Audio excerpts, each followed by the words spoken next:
اعوذ باللہ من الشیطان الرجیم بسم اللہ الرحمن الرحیم۔ آج میں آپ کو بتاؤں گی کہ صحابہ رضی اللہ عنہم نے حضور پاک صلی اللہ علیہ وسلم سے جیسا والہانہ عشق کیا، اس کی مثال کہیں نہیں ملتی۔ عشق رسول صحابہ کرام رضی اللہ عنہم کی دل کی دھڑکن تھا۔ وہ عشق میں اتنے گم ہو چکے تھے کہ انہیں دنیا کی کسی چیز سے کوئی غرض نہ تھا۔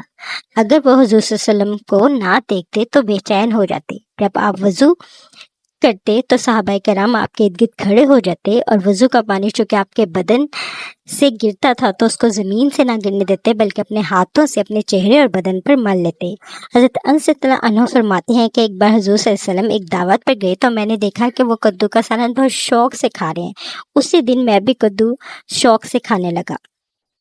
ایک صحابیہ جنگ احد میں ایک صحابیہ کے باپ بھائی اور شوہر شہید ہو گئے۔ انہیں جب معلوم ہوا تو انہوں نے اس کا کچھ غم نہ کیا، بس انہوں نے یہ پوچھا کہ حضور صلی اللہ علیہ وسلم ٹھیک ہیں، یعنی اتنا عشق تھا انہیں حضور صلی اللہ علیہ وسلم کہ انہوں نے کہا کہ حضور صلی اللہ علیہ وسلم سے بڑھ کر مجھے کوئی عزیز نہیں۔ ہمیں بھی اپنی زندگی اسی طرح عشق رسول صلی اللہ علیہ وسلم میں گزارنی چاہیے تاکہ دنیا اور آخرت دونوں میں سرخرو ہو جائیں۔